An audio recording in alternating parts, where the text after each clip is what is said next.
بسم اللہ الرحمن الرحیم۔ میرا نام کنزا ہے، میری عمر 21 سال ہے۔ جب میں بہت چھوٹی تھی تو میرے ماں باپ اس دنیا سے رخصت ہو گئے، میں اکلوتی ہی تھی۔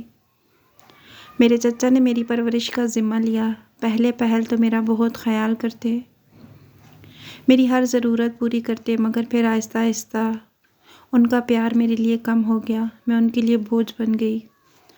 میرا اسکول چھڑا کے مجھ سے چچی سارا دن کام لیتی، ان کے بچے اسکول جاتے، میں پہلے تو بہت روتی، پھر صبر کر لیا اور رونا دھونا چھوڑ دیا۔ سارا دن گھر کے کام کرتی، سب نے مجھے نوکرانی ہی سمجھ لیا، میں تو انہیں مفت کی نوکرانی ملی تھی۔ ایک دن مجھے پتہ چلا کہ چچا میری شادی کر رہے ہیں تو میں حیران ہو گئی کہ چچا میری شادی کیوں کرنا چاہتے ہیں اور میری شادی سے اتنا خوش کیوں ہیں۔ میں تو ان کی مفت کی نوکرانی ہوں، انہیں میری شادی کر کے کیا ملے گا؟ پھر میں خاموش ہو گئی۔ میرا خیال تھا کہ شادی کے بعد میری اس جہنم سے جان چھوٹ جائے گی۔ شادی والے دن جب میرا شوہر کمرے میں داخل ہوا، نشے میں چور تھا، اسے دیکھ کر میں ڈر گئی اور خود میں سمٹ گئی۔ جھٹکا تو مجھے تب لگا جب اس نے مجھے میرے بالوں سے پکڑ لیا اور مارنے لگا۔ میں روتی ہوئی اپنے گناہ سوچنے لگی کہ مجھے کس گناہ کی سزا ملی۔ چچا کے گھر مجھے زخمی کیا جاتا ذہنی طور پر، لیکن یہاں تو مجھے جسمانی طور پر بھی اذیت دی جانے لگی۔ میں خاموش ہو گئی، سوچنے لگی آخر چچا نے اس شخص سے میری شادی کیوں کی؟ میں اپنے شوہر کے کپڑے استری کر رہی تھی جب اچانک وہ دروازہ کھول کر کمرے میں آئے اور مجھے بالوں سے پکڑ کر میرے ہاتھ پر استری رکھ دی۔ میں درد سے بلبلا اٹھی، میری آنکھوں سے آنسو گرنے لگے۔ وہ غصے میں بولے، یہ رونے والا ڈرامہ میرے سامنے مت کرو، میں تم جیسی عورتوں کو اچھی طرح جانتا ہوں۔ میں حیران ہو گئی، وہ مجھے عورت کہہ رہا تھا، اس کے کہنے کا مطلب میں نہ سمجھ سکی، وہ مجھے کیسی عورت سمجھ رہا تھا؟ میں بھی اپنے اوپر ہوئے ظلم کے بارے میں پوچھنے ہی لگی تھی کہ وہ غصے میں وہاں سے چلا گیا۔ میرے ہاتھ پر جلن ہونے لگی، میں اس سے کچھ پوچھنے لگتی تو میری ہمت جواب دے جاتی۔ شادی کو کئی سال گزرنے کے بعد بھی میں نے کبھی اس شخص کے لبوں پر مسکراہٹ نہ دیکھی۔ مجھے حیرت ہوتی کہ یہ شخص ایسا کیوں ہے، اسے لڑکیوں سے اتنی نفرت کیوں ہے، پر میں کبھی پوچھ نہ سکی۔ جب بھی آتا مار پٹائی کر کے نہ جانے کہاں چلا جاتا اور میں بیٹھ کے اپنی قسمت کو روتی رہتی۔ ایک دن میں رات کے وقت گارڈن میں بیٹھی ہوئی تھی کہ اچانک آ کر مجھ پر چلانے لگا، یہاں کیوں بیٹھی ہو؟ وہ بھی رات کے اس وقت، کس کا انتظار کر رہی ہو؟ میں تم جیسی عورتوں کو اچھی طرح جانتا ہوں، اور تم آج گلی میں کیوں گئی تھی؟ تم جیسی عورتیں بڑی تیز ہوتی ہیں، لڑکوں کو اپنی ادائیں دکھا دکھا کر پھنسا لیتی ہیں۔ اس کی باتیں سن کر مجھے غصہ آنے لگا۔ اس شخص نے عورتوں کے بارے میں اتنی غلط فہمیاں پال رکھی تھیں، کیوں ہر وقت عورت کی برائی اور مجھے بلا بھلا کہنا؟ میں اسے دیکھتی رہ گئی، گلے میں آنسوؤں کا پھندا اڑ کر رہ گیا۔ وہ مجھے بازو سے پکڑ کر اندر لے آیا، مجھے بیڈ پر پھینکا اور بری طرح سے مارنے لگا۔ میرے تو آنسو بھی خشک ہو چکے تھے، رو رو کر میں نڈھال ہو گئی۔ وہ سکون اور آرام سے سو گیا۔ میں اپنے زخموں پر مرہم لگانے لگی۔ اس شخص کو کتنا سکون ملتا تھا مجھے مار کر۔ میں یہی سوچتی رہی کہ یہ اتنی نفرت کیوں کرتا ہے مجھ سے۔ پوری رات جاگتے جاگتے گزر گئی، نیند تو کوسوں دور تھی۔ صبح طبیعت خراب ہو گئی، مجھے لگا رات بھر جاگنے کی وجہ سے خراب ہے۔ میں معمول کے مطابق کام کر رہی تھی۔ رات کے وقت میرا شوہر گھر آیا، میں نے اس کے آگے کھانا رکھ دیا۔ وہ غصے میں بولا، جب بھی میں گھر آتا ہوں سامنے کھانا رکھ دیتی ہو، اور کوئی کام تمہیں نہیں آتا ہے کیا؟ میں گھر میں کھانے آتا ہوں کیا؟ وہ غصے میں بولا۔ میں نے پہلی دفعہ اس کو سوال میں جواب دیا، کھانے کے علاوہ مارنا بھی آتا ہے؟ پر یہ میرے خیال میں نہیں تھا کہ اس شخص کو میری بات پر اتنا غصہ آئے گا۔ اس نے کھانے والی ٹرے صحن کے درمیان میں پھینک دی۔ میں حیران رہ گئی، وہ شخص اب میرا حال بگاڑنے والا ہے۔ وہ غصے میں میری طرف قدم بڑھانے لگا، میرا سر چکرایا اور میں زمین بوس ہو گئی۔ اس کے بعد جب میری آنکھ کھلی تو میں کمرے میں موجود تھی۔ ڈاکٹر شوہر کو کوئی ہدایات دے رہے تھے کہ ان کا بہت خیال رکھنا، اس حالت میں ان کے لیے کوئی بھی ٹینشن ٹھیک نہیں۔ میں سوالیہ نظروں سے اپنے شوہر کو دیکھنے لگی۔ ڈاکٹر نے جو اگلی بات کی مجھے ساری صورتحال سمجھ آ گئی۔ ڈاکٹر کہہ رہی تھی اگر کوئی ٹینشن دی تو اس کے ساتھ ساتھ اس کے بچے کی جان کو بھی خطرہ ہوگا۔ ڈاکٹر کی بات سن کر میرے لبوں پر مسکراہٹ آ گئی۔ اب میں اپنے شوہر کو دیکھنے لگی۔ اس نے غصہ تو نہیں کیا مگر مسکراہٹ بھی نہیں تھی اس کے چہرے پہ، خاموشی سے ڈاکٹر کی باتیں سن رہا تھا۔ تھوڑی دیر بعد جب ڈاکٹر چلی گئی تو وہ بھی باہر چلا گیا، مجھ سے کوئی بات نہ کی۔ میری مسکراہٹ ایک دم سے ہٹ گئی۔ میں بلا وجہ اپنے ہاتھوں کو دیکھنے لگی۔ میرے ہاتھوں کی لکیروں میں شاید کوئی خوشی کی لکیر نہیں تھی۔ میں نے اپنے گرنے والے آنسو صاف کیے اور سوچنے لگی کہ چچا کے گھر میں اور اس گھر میں کتنا فرق تھا۔ کچھ زیادہ فرق نہیں تھا۔ مجھے یہ جاننا تھا کہ چچا نے آخر میری شادی اس سے کیوں کی۔ جو شخص عورت ذات سے اتنی نفرت کرتا ہے اور اتنی شدید نفرت کرتا ہے، میں پوچھتی بھی تو کس سے؟ میں کسی کو جانتی تک نہیں تھی، اور یہ شخص بھی تو تنہا تھا، نہ اس کی ماں، نہ باپ، نہ بہن، نہ بھائی، صرف ایک یہی ظالم شخص پر میں خوش تھی۔ میرا شوہر تو تھا جیسا بھی تھا۔ میں اپنی سوچوں میں گم، نہ جانے کب نیند کے وادیوں میں چلی گئی۔ صبح جب آنکھ کھلی تو میرا شوہر گھر پر موجود نہیں تھا۔ میں اٹھی اور فریش ہوئی۔ میں نے ابھی ناشتہ کرنا ہی تھا کہ ہمسائی آ گئی۔ پہلی دفعہ کوئی عورت میرے گھر آئی۔ اس نے مجھے بتایا کہ میں ساتھ والے گھر میں رہتی ہوں، پھر عجیب سی بات کہہ گئی، بہن اپنے شوہر کو قابو میں رکھو۔ میں حیرانگی سے اسے جاتا ہوا دیکھنے لگی۔ میرے شوہر نے کیا کر دیا جو میں اسے قابو میں رکھوں؟ زندگی گزرنے لگی۔ میرے شوہر نے مجھ پہ ہاتھ اٹھانا چھوڑ دیا۔ وہ خود بھی گمسم سا رہتا تھا، پر میں یہ حیرانگی زیادہ دن نہ لگی مجھے۔ اگلے ہی دن اس نے مجھے تھپڑ مارا، پر میں کر بھی کیا سکتی تھی؟ بلا وجہ اس شخص کا غصہ اور بلا وجہ مجھے ذلیل کرنا اس کا مشغلہ تھا۔ اس شخص کے ساتھ اتنے سال بتانے کے بعد بھی میں اسے سمجھ نہ سکی کہ وہ کیا چاہتا ہے۔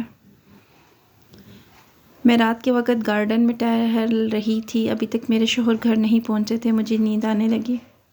میں کمرے میں چلی گئی، پر میں شوہر کے آنے سے پہلے سو بھی نہیں سکتی تھی۔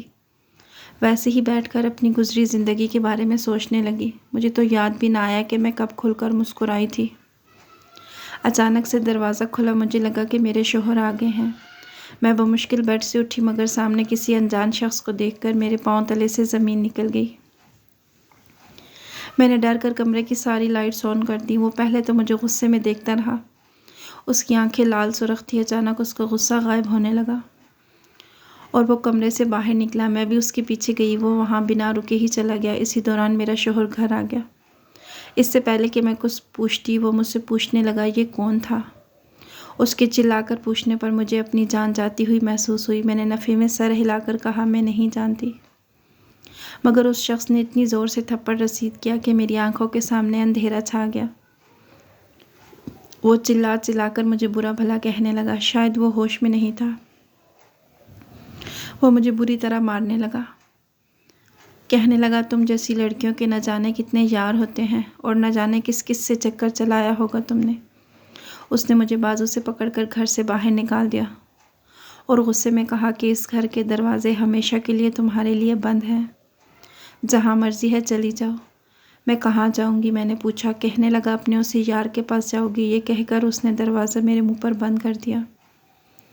میں بے بسی سے روتی رہی، دروازہ کھٹکھٹاتی رہی، پر اس نے نہ کھولا، اور نہ ہی کھولنا تھا۔ میں سڑکوں پر در بدر پھرنے لگی۔ کہاں جا سکتی تھی؟ چچا کے گھر بھی نہیں جا سکتی تھی، کیونکہ اس گھر میں جانے سے اچھا تھا میں مر جاتی۔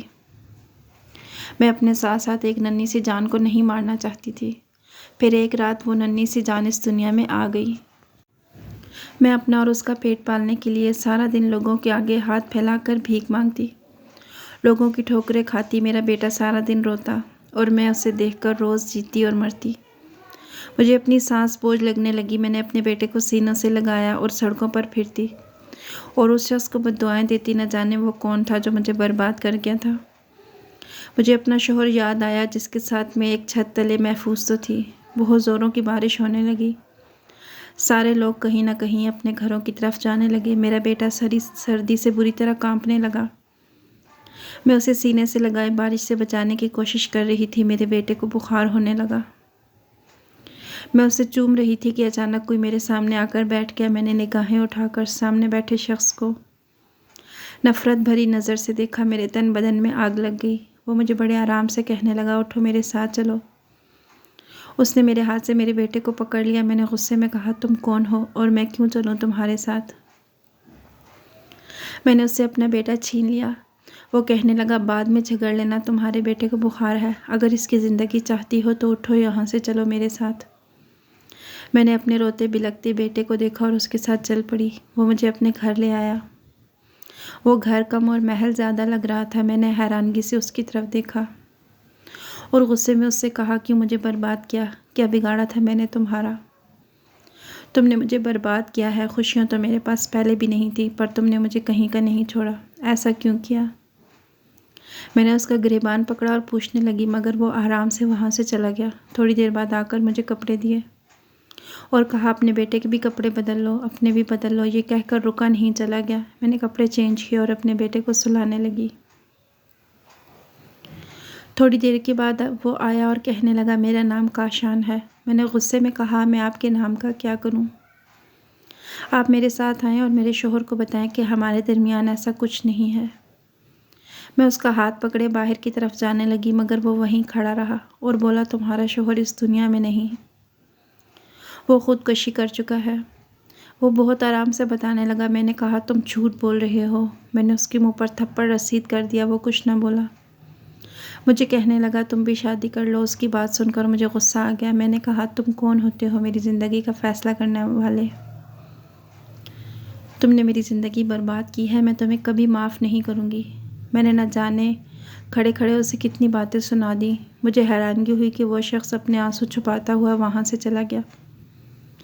دن گزرنے لگے۔ وہ شخص میرے بیٹے سے بہت محبت کرتا، اس کے لیے کھلونے لاتا، لیکن میں اپنے بیٹے کو اس سے دور رکھتی۔ وہ مجھے ایک ہی بات کہتا، شادی کر لو، پر میں اسے کوئی جواب نہ دیتی۔ میں اکثر اسے تنہائی میں روتا ہوا بھی دیکھتی۔ وہ بہت کم مسکراتا۔ کہنے لگا، اگر تم کسی اور سے شادی کرنا نہیں چاہتی تو مجھ سے کرنی ہوگی۔ میں ایسے تمہیں اپنے ساتھ نہیں رکھ سکتا۔ اگر تم کہیں اور جانا چاہتی ہو تو جا سکتی ہو۔ اس کی بات سننے کے بعد میرے ذہن میں چچا کا گھر آیا، پر میں ادھر نہیں جا سکتی تھی۔ میں نے اس کے ساتھ شادی کے لیے حامی بھر لی اور اس کا اور میرا نکاح ہو گیا۔ میں اکثر غصے سے اس سے پوچھتی کہ تم اس رات میرے کمرے میں کیوں آئے؟ مجھے جواب میں اس کی نگاہوں میں شرمندگی نظر آتی۔ وہ کوئی جواب نہ دیتا۔ ایک دن میں سیڑھیوں سے گر گئی۔ اس کے بعد وہ میرا بہت خیال رکھتا، پوری رات میرے پاس بیٹھا رہتا، میرے بیٹے کو کھلاتا۔ میں اسے بے بسی سے کہا، پلیز مجھے خدا کے لیے سب سچ بتا دو۔ تو اس نے نگاہیں جھکا لیں اور بولا، تمہارے شوہر کو لڑکیوں سے نفرت تھی، کیونکہ اسے کسی لڑکی نے دھوکہ دیا، پھر تمہارے شوہر نے تمہیں تمہارے چچا سے خریدا۔ وہ اپنا سارا غصہ تم پر نکالتا تھا۔ ایک دن میرا اس سے کسی چھوٹی سی بات پر جھگڑا ہوا، کام کی وجہ سے، کیونکہ وہ میرے پاس ہی کام کرتا تھا۔ مجھے نہیں معلوم تھا کہ اس نے اس چھوٹے سے جھگڑے کو اتنا بڑا کر دینا ہے۔ اس نے میری بیوی کو مار دیا جو ماں بننے والی تھی۔ مجھے بہت دکھ ہوا اور میں انتقام کی آگ میں جلنے لگا۔ میں نے فیصلہ کر لیا تھا، میں بھی اس کی بیوی کو ذلیل کر کے مار دوں گا۔ اس رات میں تمہیں مارنے کے ارادے سے آیا تھا، مگر تمہاری حالت دیکھ کر مجھے اپنی بیوی یاد آ گئی اور میں وہاں سے چلا آیا۔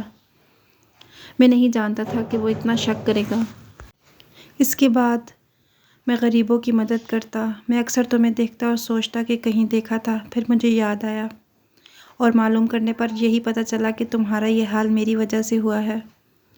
پر میں نہیں جانتا تھا کہ میں کس منہ سے تم سے معافی مانگوں۔ میں بہت شرمندہ ہوں۔ وہ بتاتے بتاتے رونے لگا۔ میں نے اس کے جڑے ہوئے ہاتھ پکڑ لیے اور اسے معاف کر دیا۔